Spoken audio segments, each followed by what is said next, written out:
Hey everyone, welcome back to Bottles and Bites Without Borders.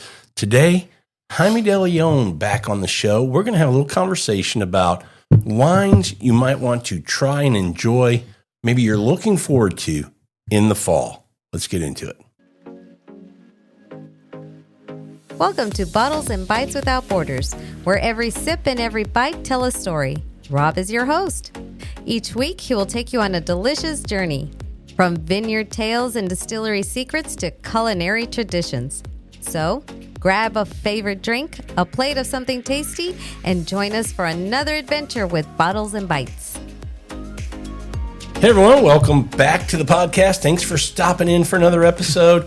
We're going to take you on a little journey today of wines you should be thinking about, maybe looking forward to taste, enjoy, share in the fall and winter months that are, they're upon us. So we're going to get into it. Back on the podcast, Jaime Deleon. How you doing, buddy? Man, I'm doing great. How are you doing? Good to have you back. Oh, I'm glad to be back. I mean, like I said last time we did this, I'm doing well. We have wine in front of us. We're getting ready to pour some, taste some. Yep. That always makes my day good. Well, I think that's a good reason to get together. Heck yeah. It's always a great reason to get together. Absolutely. So this was a topic you brought up, and I thought it was a great idea because I think about this a lot. And this is going to get into another episode that we're going to do on the emotions of wine. This kind of touches on that a little bit because seasons kind of get you in the mood for certain types of wines. And that's what we're going to talk about today. Here in Houston, we might be a little late to the game as far as fall, but it's November 2nd, and it's finally hit here in Houston. A lot of places in the upper northeast or upper northwest probably have been that way for a few weeks. But we're going to get into some wines that you and I think people should be looking for, exploring, trying, and enjoying as we get into these fall and winter months. So, yeah, I think also too is getting people outside their comfort zone. I think when you're shopping for wine, your traditional grapes always hit the grocery list or the top of your list were Cabernet, Chardonnays, and Sauvignon Blancs. But here it looks like we're going to try something different. Yeah, and just to start, just to kind of give a quick kind of what would be the difference? Why are you guys even talking about this? And, one, we're in Houston, so in the summer it's brutal, man. It's hot. And so we drink a lot of whites. We still drink some reds, but we're looking for, in those reds, maybe something that's chillable, maybe something that's a little lighter, a little fresher, maybe more fruit forward a little bit. Then when we get into the fall and colder months, now I'm shifting, and now I want to go to something that's, like that kind of comfort food you might be cooking, big stew or something. I'm going, I want that to warm me up and kind of hug me a little bit. Well, I want a wine that's going to kind of, a bite that warms me and a sip that warms me. So that's kind of what we're going to be looking at. It's fair to say? It's fair to say. Well, when, during the warmer months, right? Like you said, seasons change. It's warm. You want something a little bit cooler, crisper, right? And as we get into cooler weather, a little bit warmer, a little bit riper, a little bit on the alcohol scale. You want a little warm bit more. Up. Yeah, you want something to warm you up. So, definitely excited. And you're right, when it comes to Houston, right, we're in November.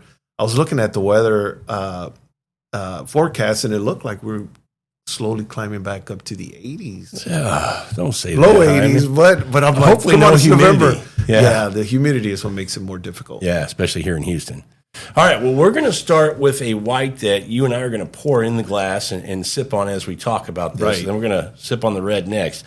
But this white, I was telling you the story. We had some friends over last night. We actually went to a little art exhibit, and afterwards we were coming back here for some dinner, some pizza. And our friends had never been to your shop. And so I took them by and going through and seeing the great selections that we had, and they bought quite a few bottles of wine. I had mentioned to them, have you ever had Gruner Veltliner? And they were like, well, I think so. I don't know. I don't remember if I have or not. And I said, well, I'm picking up this bottle, and I want you to try it because, the label might go, okay, kind of goofy label. I'm not sure if it's any good, or is it just trying to get me to buy it with the label? It's actually a fantastic wine. And when I told you I had opened it up for them and let them try it, and they absolutely loved it, you said, bump that up, put it on the table. Let's talk. This is a great wine. You like this wine? Yes, it's a great wine. I was thinking about coffee or something else, and then when you mentioned this, I'm like, skip it. Let's go straight to this one. Yeah. So tell us what you like about this wine. I really like. Excuse me. I like the label. I think it has a total package, right? It has some unique labels, and Gruner Veltliner. You had me at Gruner. Yeah. And I think most importantly, the price too. I mean, you have $25. Yes, you have a great bottle of wine that's not crazily expensive, and it's crisp and it's fresh, and I think that's enough to get people to get excited about. Yeah, and this is, to your point, a really cool label, and everybody likes a cool label, right? They go cool bottle, and you just some people buy it based on that and hope the juice is good. This definitely delivers as far as the what's in the bottle as well. But to your point, these little creatures, crazy creatures is the name of this particular wine. You can get it with, on the back, it'll show you the different, same wine, but the different creatures that might be on the front of the label. Kind of fun just to kind of get the different labeling offerings of this wine. Something my wife likes. She's big into labels. I'm big into labels, but more importantly, what's in the bottle. Yeah, well, and I think also when I came across that, right, because in our journey, right, it's like you always want to be blown away, but with something that's different. But like I said, what makes it more important is how do we find these hidden gems and get blown away without blowing away the pocketbook, right? Yeah. So you want to pour some of this? Yes, I'll of course. let you and. No judging on the screw cap. Oh, no. Again, another podcast. This is not an indicator. A screw cap is not an indicator of low or high quality. Yeah. I mean, you look at countries like Australia, that's pretty much all they do. Mm-hmm. Try to find or a New cork Zealand. Yeah. So Jaime, again, is an advanced som, and when he comes over and pours wine, I'm always so impressed because you do it the right way, and I'm just like dripping it all over. And there's not a wrong way to do that. Always carry a serviette always. Yeah, but no, there's not a wrong way. It's how do we get in the glass and get excited about it. Yeah, well, I'm nosing this already, and I'm getting excited about it. If you guys are watching this by chance on YouTube, this is wow. So what's your first impression when you nose this wine? When's the last time you had this particular offering? Oh, man, it's probably been a couple of weeks. Okay, not very long ago. Right. Yeah. No, it's I wish I drank as much as you did. Oh, no. Oh, no, it's tastes quite a bit. You're always trying to find those, like I said, those new discoveries that you can share with people and customers as well, because they're looking for the same thing that I'm looking for, or I'm looking for the same thing they're looking for is a value. Yeah, I think it's always, I think value's always at the top. But then I think, exploring, right? Finding something new that can make you go, oh, hold on, that's pretty good. I want to drink some more of that. And where else can that take me next? Right. That's what I love about the world of wine. I mean, as much as we enjoy drinking and exploring and trying new things, there's not an end. And typically when you hear the word value, it takes you bottom shelf or something like that. And that's not what we're talking about, value. Right. Every wine it has a place. And then also we're not just always wanting to drink, super expensive or luxury wines. Yeah. So value is something that you can find, and in my scale, that value is 12 to 25, and because you want to be able to buy multiple wines and have an experience. Yeah. So that's typically when I say value, I'm looking in that $12 to $25 price range. I think that's a great point that you bring that up, because when we talk about fall and winter wines, we're right smack dab in holiday season. Mm-hmm. And if you're going to dinner parties, you have people coming to your house, you have family coming in, and that there's a lot of dates where wine might be something you want to have on the table. When you can get great wines, I mean, we're talking high quality wines at a price point that's less than $25, that just helps in being able to, get through the holiday season, if you will. Yeah, well, and you want to be expanding your palate while you're trying this, not just, your traditional stuff or traditional wines, but things that are a little bit different as you're seeing here. How many Thanksgiving dinners or Christmas dinners as you're in the holidays will have a Gruner on the table. Yeah. Not very many. Right. Yeah. This would be something fun to have them open it up and try something different. But let's do this. We're getting into wines of fall and winter. We're starting with white. Tell me first, let's do this for the listeners. What would be a profile? What would be the characteristics of a wine that you would enjoy in the summer? And then take that to a winter wine. What changes are you looking for in a wine to make you feel a little bit more winterish? Well, typically in the summer, you're looking for something that a bit more crisp, has a higher acidity, a little bit leaner, more, I would say, floral, crisp. And as you tend to get to the fall, a little bit rounder, something that coats the palate. Maybe that's something that's been on its lees a little bit, give a little bit more weight. More weight, more texture. Yeah. I 100% agree. And this is hitting for me. Well, and I think this has both. That's what I was just going to say. That's why it's hitting for me. It has that crisp. It has texture. Has the beautiful bouquet on the nose. Right. I mean, well, and one of the things that I'm experiencing right now is the energy. Yeah. The energy that the wine is possessing, that's really, really great. I tasted the wine and I still have it on the palate. And like I said, it's energy. It has that texture and flavor that's still going. Yeah, it definitely has length. I mean, when you talk about tasting the wine and it lingering on the palate for a while, this is beautiful. And again, I'll just say this is about $21 at your shop.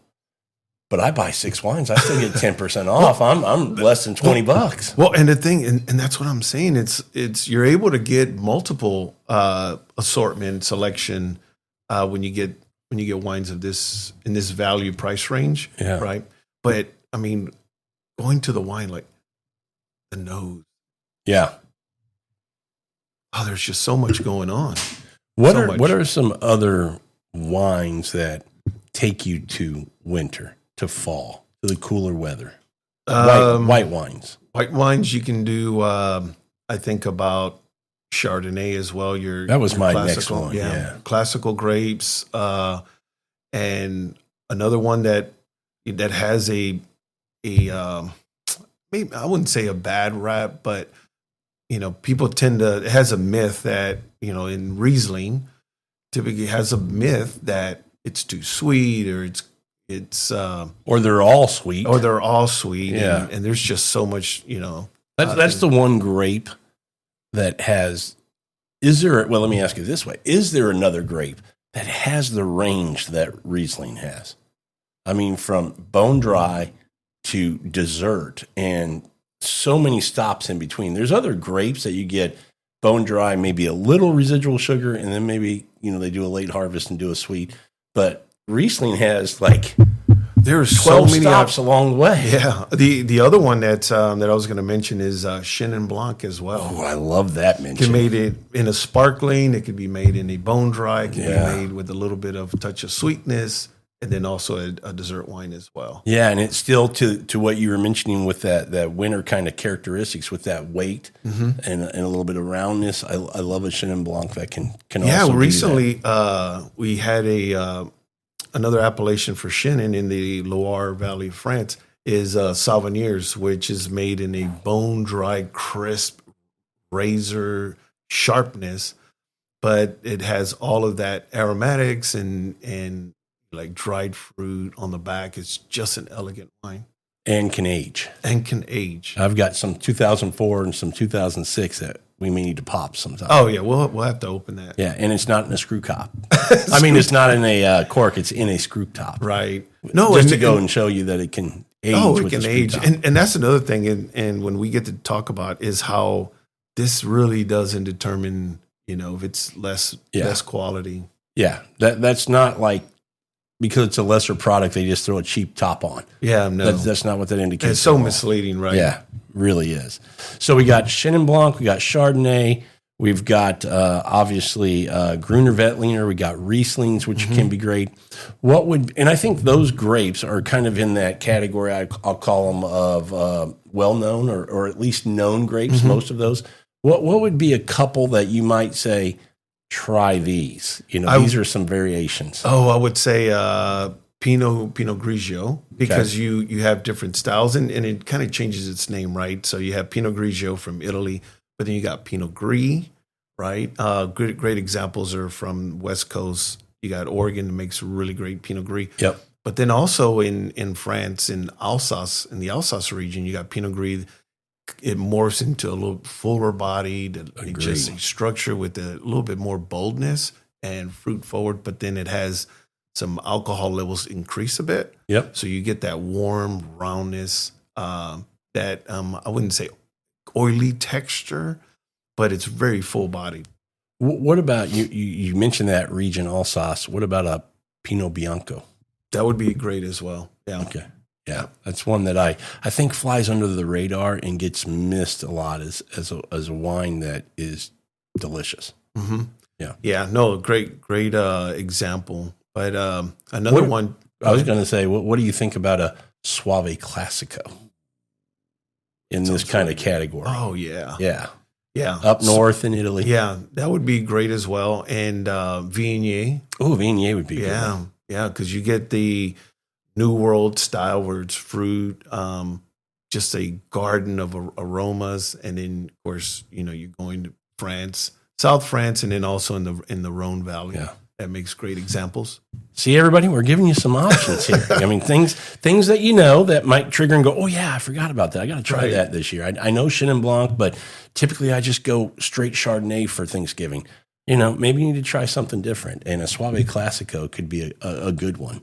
Yes. No, there's great examples of those as well.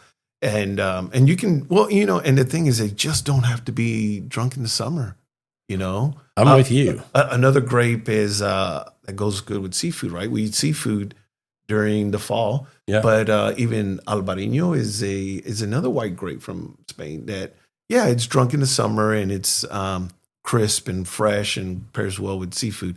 But then we can drink that in the winter as well. 100% agree. Right. Yeah, I think that's a great one.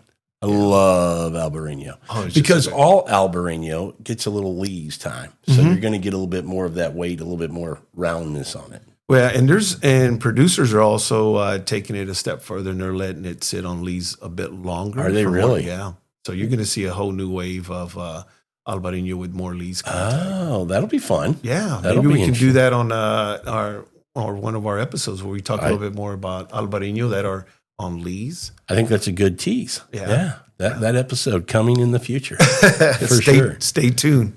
All right, if we jump to red wines, and again, the wines that we're mentioning, you might hear us say Riesling, and you're going, well, hey, those can get expensive. They can, but you can still get some great offerings. Our point in kind of having this conversation too is we're not trying to break the bank. So everything we're talking about, you can find really good examples of $25 or less. Right. Is that fair? That's fair. And that's where we're trying to keep folks. $25 or less on this episode, finding different. And my point would be, you hear us saying these different wines, whether it's, Soave Classico, Albarino, Chenin Blanc, Riesling, buy one of each. We're not telling you just to go pick one of these. Right. Get 3 or 4, put them on, you got 10, 12 people coming over, have 3 bottles of white, try, a little bit of each wine with your food or whatever you're doing or with your company and get people to explore and try. That's what makes wine great. Yes.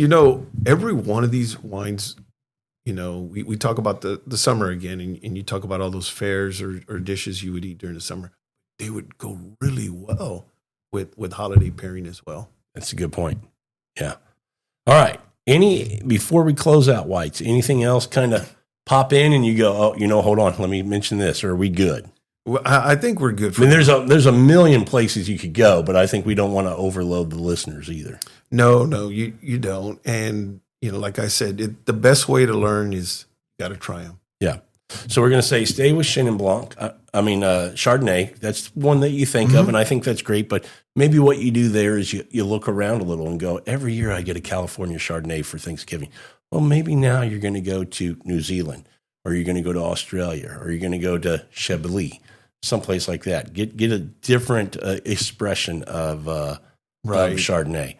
Try some Rieslings, and I'm pausing because I'm going, man, that can be confusing if you don't know what you're looking for on a Riesling. The labeling can be a little. What I would say, I guess my simple rule would be this: look at the back of the bottle and the alcohol level. The higher the alcohol, the drier the wine. Would that be the fair way to kind of give some guidance on that? Right. Yes, sir.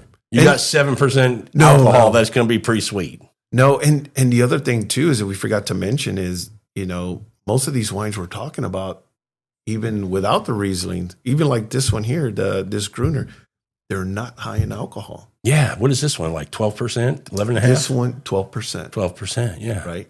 That's the nice thing about white wines too. Yeah. Yeah. Well, and you can find those general. in red wine and, low alcohol as well. Yeah. Not in California, but. Well, and you did say, your traditional wines for the holidays, Chardonnays and Cabernets, and, from great regions, and rightfully so. Those regions do produce great wine. But, just kind of expand a little bit and take a look. There's some really great offerings that are, you're passing up on a daily basis. Yeah, absolutely. All right, shifting to reds. I'm making Jaime swig a little wine here. When we shift to reds, to me in the fall, I think the first grapes that come to mind for most people are the Bordeaux grapes, right? We're thinking Cabernet Sauvignon. We're thinking, I'll say Merlot because we love it. We're on it's okay to say Merlot. We're on the push to get it back mainstream and people, talking about it a little bit more. Cab Franc I would throw in there. But those kind of grapes, I think those Bordeaux blends come to mind first. But then people will go, come on, man, Bordeaux, I'm going to have to shell out a few bucks. I don't know if I want to do that. Again, we've got some options for you. And you've got this first wine on the table. Tell us about this one. Yeah, well, this one here is should be a great, it's a great Bordeaux or alternative to Bordeaux. And this is an appellation. It's kind of one of the Bordeaux satellites, right? It's a region that's right outside of Bordeaux, not far, Bouzet, and it's its own appellation. And as you can see here, it's again one of those wines that are sub 25. Yeah, and the grape here is 80% Merlot and 20% Cabernet Sauvignon. So this would be more right bank style. Well, no, it's because it's led with Merlot. But most right bank is Merlot and Cab Franc. Oh, this is Merlot and what? And Cabernet Sauvignon. Oh, Sauvignon. I thought you said Cab Franc. Okay. Nope. Yeah. So this is it's still kind of left and right bank, but still Bordeaux, but heavily on the Merlot side. I love that. So, but once again, it's a great alternative where if you know what to look for, right? And I think sometimes European labels tend to have the appellation on the label, not the grape. So, but if you look hard enough, just about all labels will have the grape or grapes on the back. Yeah, the back of the label. So, real quick, Jaime, tell everybody and educate me as well. Was it the Sideways movie that made Merlot take a dive? At one point, was Merlot thought to be, right up there, kind of on that same tier as Cabernet? And then was it the movie? I'm not sure if it was just a movie. What made it fall out of grace? Because I might tell you, I like it better than Cabernet Sauvignon. Merlot is, I think it's a great doorway into red wine. It's soft, it's plummy and juicy compared to Cabernet being bold and powerful, bold and having a very backbone. High in tannins or higher in tannins than Merlot. But, Merlot is still the most planted red grape variety, right? And it's still, and here's the thing, when a most people that are drinking red blends they have a lot of Merlot in them. Oh, okay. So when people say we love red blends, you're probably drinking a Merlot. You're a fan of Merlot. Yeah, you're Okay. a fan of Merlot. So I like the way you said that, though. It makes me think Cabernet Sauvignon is this power, and Merlot is this kind of a little more elegance. yes, I would say Cabernet is probably the grape for kings, right? Yeah. They use that with Barolo and Barbaresco in Italy, but I think Cabernet is the grape for kings, and Merlot could be the grape for queens. And I'm not using that in a way of saying one's masculine, one's feminine. I'm just saying the Cabernet has more structure and chain has of that command. backbone. Yeah, chain of command has that backbone, gives the wine structure, where Merlot may give it its finesse and softy and juiciness. Okay. This wine you said sub $25. Who's the producer, and where can you find and this is an offering from this region, this appellation. Is this something you can find on the shelf pretty easily? And most I would towns? say you could probably see it in some of your fine wine shops, in your upscale wine shops as well. And this wine is produced from, or it comes from Mary Taylor. Oh, okay. Right. And she's an importer. I met her one time, and she was talking about her wines and stuff. And I fell in love with her wines just because of her strategy. Got tired of looking for wines that were overly priced. Yeah. And I wanted to kind of bridge the gap and bring wines approachable for those that were looking for a great bargain. Okay. And it kind of aligned with what I was looking at, like trying to discover new wines that weren't breaking the bank. So I really was a fan of her wines. I like the way she thinks. Oh, I like the way she thinks. Yeah. Now I'm ready to see if I like what she puts in the bottle. Yeah. Well, and what's amazing about her wines, and by the way, we're not getting paid or sponsored by Mary Taylor. You're not. I'm not. Neither one of us. But I love promoting people that have that have the right thing in common with myself. So here, her labels all look the same. So she brings wines from around the world, and they're all going to have the same label, right? And simple, and let's see what the juice has. When she has the same label, she's an importer. So I'm a little confused now. How does she gets them, like when I think about Kermit Lynch as an importer, his name will be on their label, but she gets the producer to put this type of label on it. Yeah, she's negotiating with some wineries to produce a brand or a label for her. Oh, okay. And then she's selling it or importing it for distributors to distribute. So you might see a similar label, but it's not going to be the same producer every time. Correct. Oh, that's interesting. Okay. Yeah, and for those out there listening, I mean, if I miss something, or please, correct me as we're going through these wines. Well, let's put a little in the glass and see what we think. All right, let's go. I mean, what does this one run? You said sub 25. Yeah, I would probably say about $20. Okay, $20. Okay. I love that sound.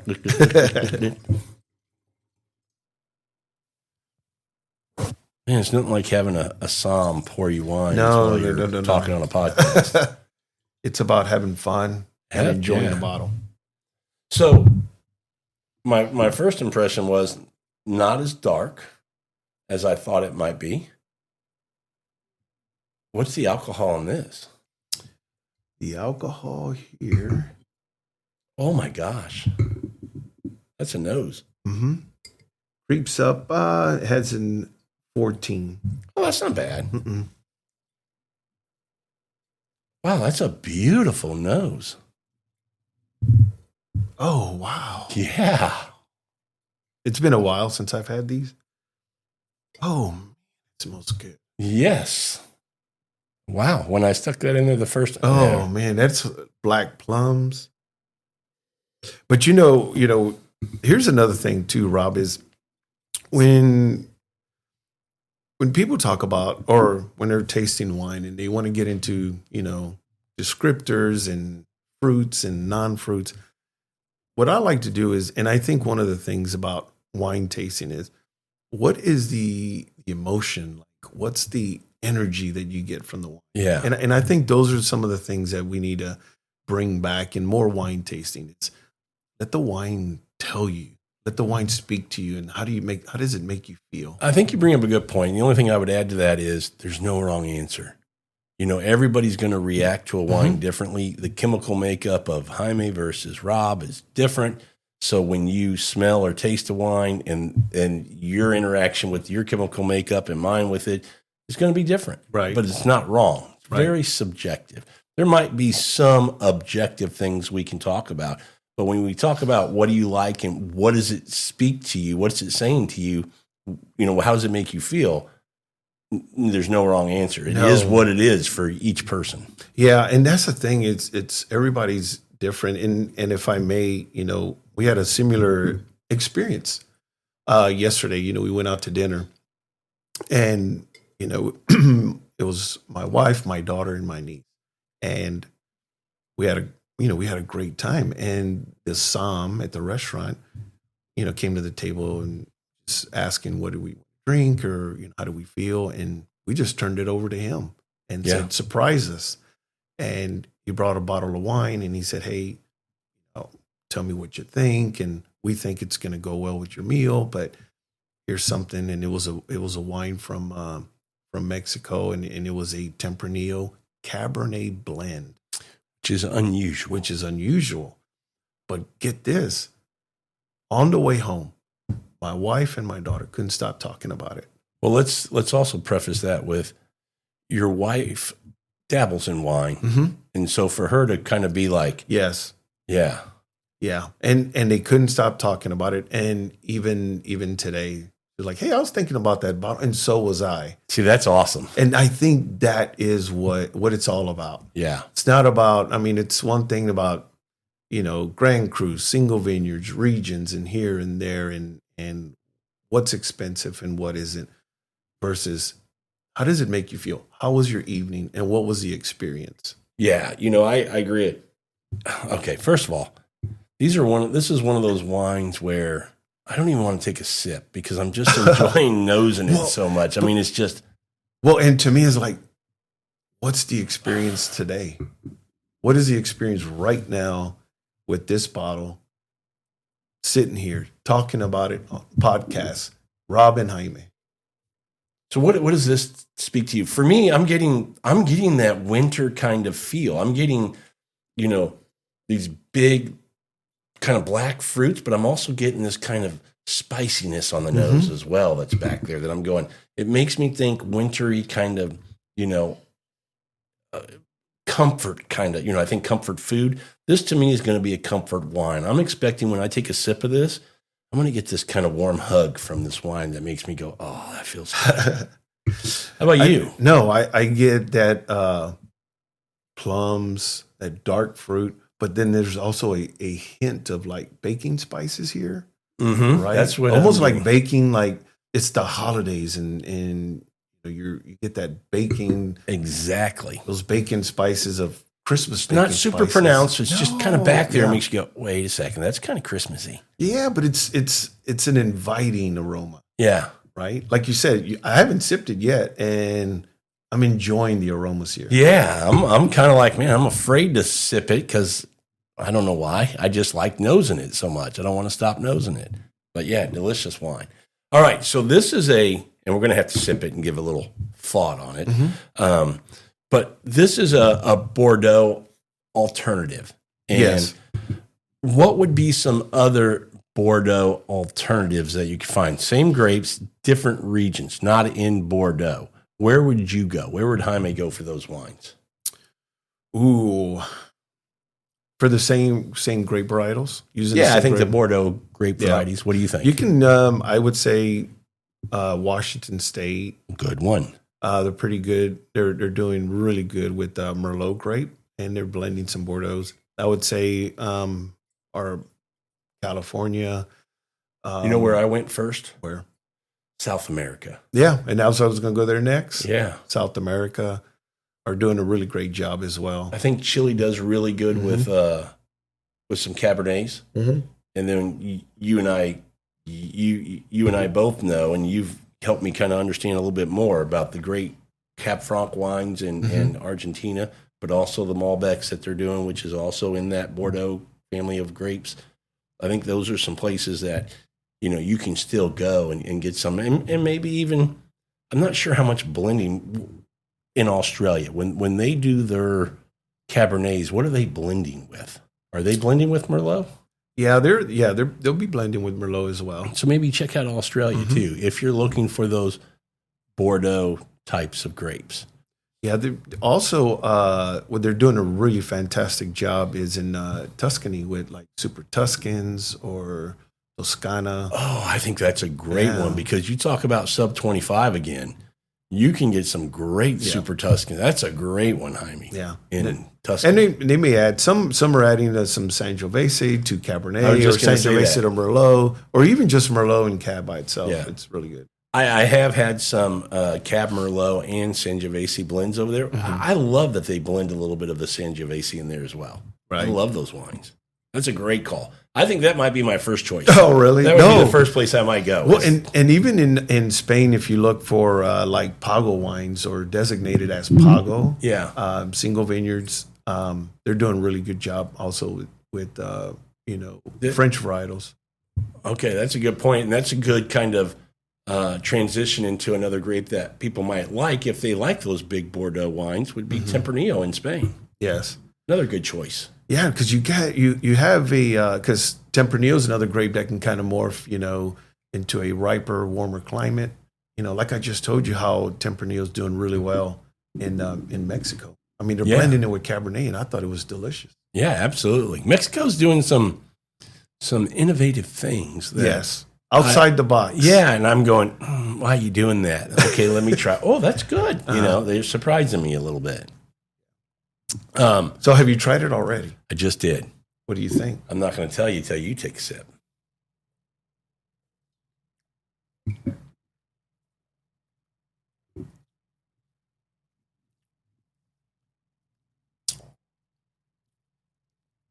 That's amazing. Yeah.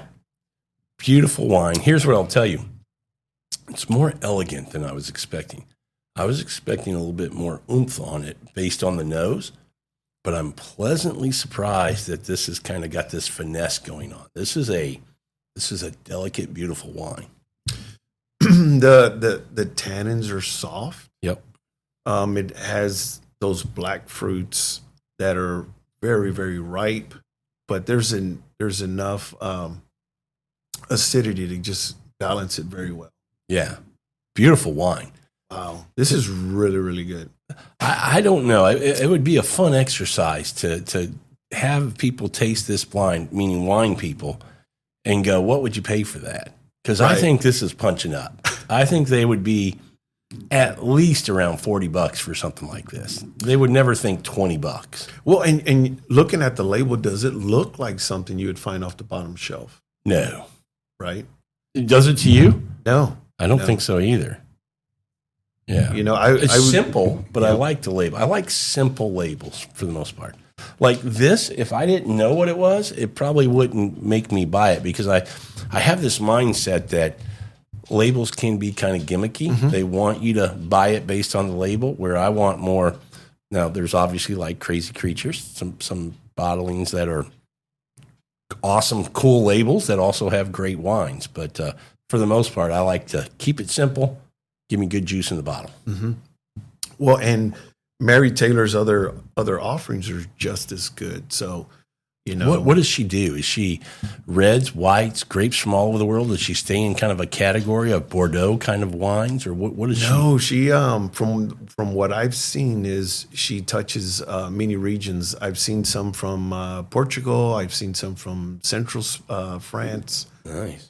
She's definitely she's out there and finding some great bargains. And like I said, bargains, once again, it doesn't cheapen it. It's just great quality to price ratio wines. Yeah. And special shout out, like, hey, Mary, if you're listening, get to listen to this episode, hey, great job, and keep it coming. Yeah, this is delicious wine. I am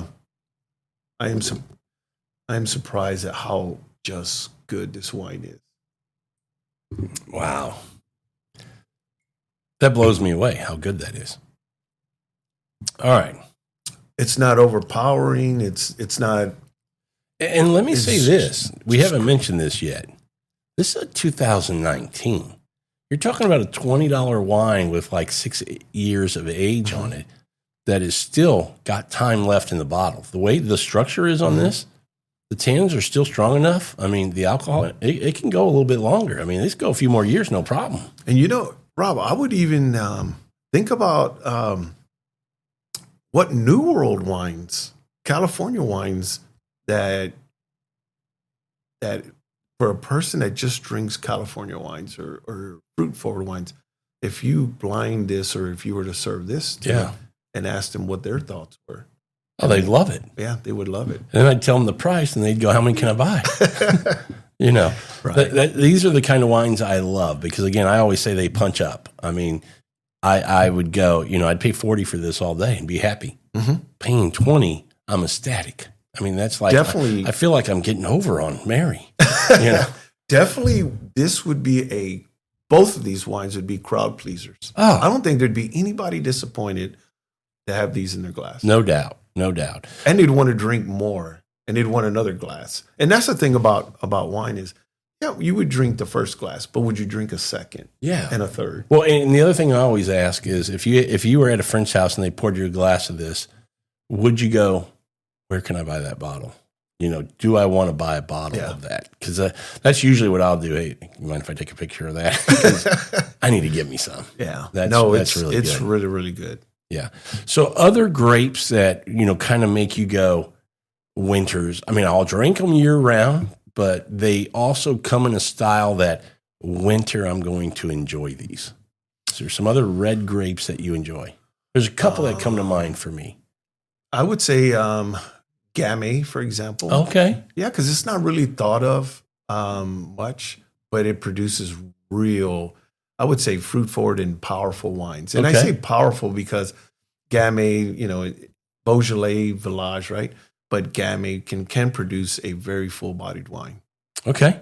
I like that. I was going to go for my first one would be Syrah. I like Syrah. Yeah, I think Syrah can be, different expressions of it can be big and, it can pack a punch. And I like that sometimes. I like that a lot of times, actually. Yeah. And I think you can get great value with the Côte d'Arones.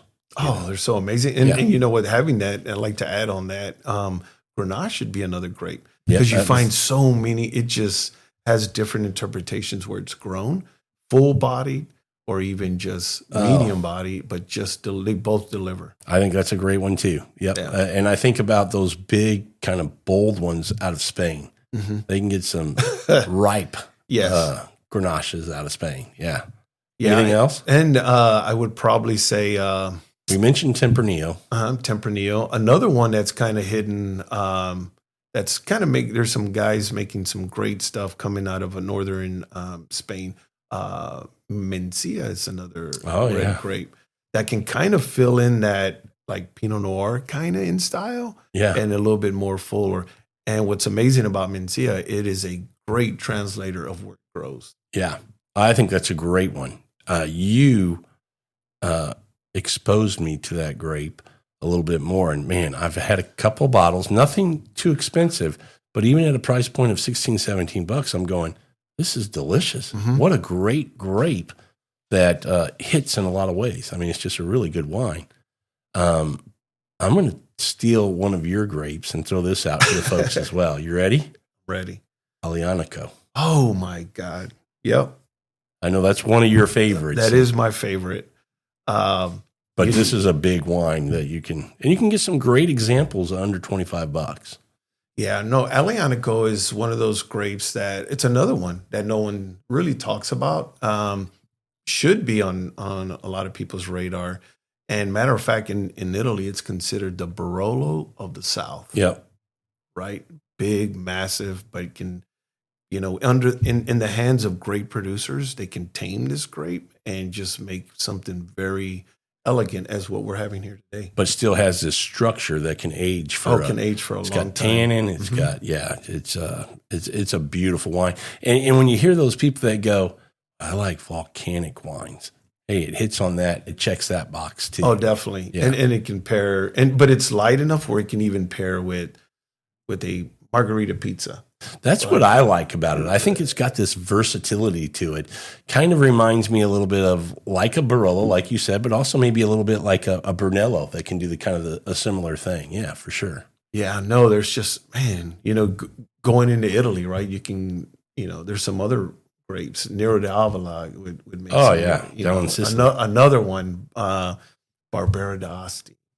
I think Barbera is one of the, we are getting on a roll here. I think Barbera is one of my favorite grapes. And you talk about value. You can get some stunning Barberas, d'Asti or Alba. Mm-hmm. And I always forget, one's a little bit bigger, kind of more powerful. One's a little bit more, which one's which? Isn't Asti a little more finesse? Alba's a little bit more. Or is it backwards? I wouldn't want to say one's better or not better, but just a different style. Yeah, they're both kind of like Barolo and Barbaresco. Yeah, two different same grapes, just slightly different styles. Different ones can be more aromatic, and the other one could be a little bit more fuller. Yeah, which one's which? Alba's a little bit more fuller, right? Asti's a little bit more. Mm-hmm. Yeah, that's kind of how I get them confused, but that's kind of how I remember them. And one thing though, they're both delicious. One of my favorite pizza wines. Really? Yeah, especially if you're gonna have a pizza party. You can get, $14 bottle of Barbera that's fantastic, and put 4 or 5 on the table and then serve a bunch of pizzas and let people enjoy. Again, not breaking the bank. Yeah, and even with that, it's really good with charcuterie boards. Yeah. The salami, the prosciutto, just think about it. Even with bolognese, pair very well with that. And I teased, Brunello, but I would say Sangiovese too, is another wine when you get into the holidays in the winter that's kind of versatile, has this finesse, still has a little power. I think it's my favorite grape. I think you need to have that. If it's not on your radar, if it's not something you've explored and tried, put that in the mix as well. Really, Sangiovese? Oh, love Sangiovese. You, not so much? Oh, I love it, yes. Okay. Well, It's hard for me to say that there's not a grape that I don't. I know. Sometimes I'll have that conversation with folks. They'll be like, talk to me and they go, oh, you like wine? I go, oh, I love wine. Well, what's your favorite? I go, well, you can't answer that question. No. A mentor of mine, Guy Stout, once said when he was asked, and I asked him that question, and he said the best answer, and I kind of stole his answer, but he said, whatever's in my glass at the time. That's a good answer. Is my favorite grape or favorite wine. That's a very good answer. Yeah, I like that. And I like that. And I stole it. Guy, I'm sorry if you're listening. I stole it. And I use it to this day. Yeah, no, I think, when somebody gives you a bit of wisdom like that, that's it's meant to be spread and shared. So I may steal that next. Well, but yeah, it's great. I'm glad that you enjoyed this. It's, this is a great bottle. The only other, this is fantastic. We talked about the Bordeaux style grapes and where you can get those. We talked about Syrah, Tempranillo. The only other grape I'm going to mention a little bit more in depth, and I kind of mentioned it in South America, which was the Cab Franc. They're doing some cool stuff in Argentina. I do want to go back to France and also mention the Loire Valley for Cab Franc. I think that's, again, you can get some great value there and beautiful wines. Yeah, the Loire is an entire appellation. There's just full of just great value. Yeah. And they cover from sparkling all the way to dessert. Yeah. So they cover a whole menu of food. And their sparklings are cremants, so they're made in that traditional method. So it's good stuff. Oh yeah, very good. Yeah. It's man, you're making me thirsty. I know we're drinking, Rob, but oh my God, we could just sit here all day. We could sit here all day and try different things. We might end up on the floor here in a little while, but yeah. Yeah, so great. Any other red wines as we close out this episode that you would throw out for winter that you think are Nobody heard us say Pinot Noir. We think that's kind of a given, especially around the there's so many Thanksgiving great time. examples of Pinot Noir, and Because it still has, those boxes are checked that, the structure, enough tannin, the acidity. It's a wine that can go with a lot. It's one of those, right. It doesn't know seasons. It goes all the time. Yeah, no, there's so many. And I think another one that I wanted to mention, but I know that people, already have their favorites would be Malbec as well from South America. Does a great job. But here's one that may not be well known, is Tannat from Uruguay. Another big wine, fruit forward, with the ripe attack. So I haven't had a lot of Tannat. And what I've heard is you got to give them a long time. Well, think of Tannat like Aglianico, right? It's big wine. It just needs some time to breathe. But there's great producers making some really a little more approachable. Yeah, very approachable. Okay. I mean, I need to dabble in that a little bit more. And when I think Tannat, and you may have said it, Uruguay. Mm-hmm. Okay. I know it's a French grape. Yep. Is it being made in France? I don't know that I've ever seen it. Tannat and Maturin. I'm sorry if I'm butchering this appellation, but Maturin would make it's known for their Tannat as well. Okay. Birthplace. I'll have to check that out too then. Yeah. All right. Anything else as we wrap up the fall and winter wines that we would recommend and suggest that if it's not on your radar, go check it out, or if you've forgotten about it, we hope we've triggered. Oh yeah, I love that wine. Go buy it again. All right. There's this one that's maybe forgotten. Okay, but it's not new. Merlot. Yeah, Merlot. Please revisit Merlot. There's really great producers. We're on a mission. Yeah, we got to bring Merlot. Bring Merlot back. I want Merlot kicking Cabernet's ass again. That's what I want. Yeah. We're going to make it happen. Yeah, we're going to. All right, this was a fun episode. I hope everybody listening got some ideas on wines they can go try, or maybe if you haven't had them in a while, it reminds you that you need to drink more of those wines, whether it's Riesling or Chenin Blanc. These are great wines. But we really appreciate you guys listening. Had a great time doing this with you, Jaime. Always do. Love these conversations. Amazing, unbelievable time. Well, we'll be back doing some more, but thanks everybody for listening to this episode of Bottles and Bites Without Borders. And until our next episode, keep exploring the world, one bottle and one bite at a time.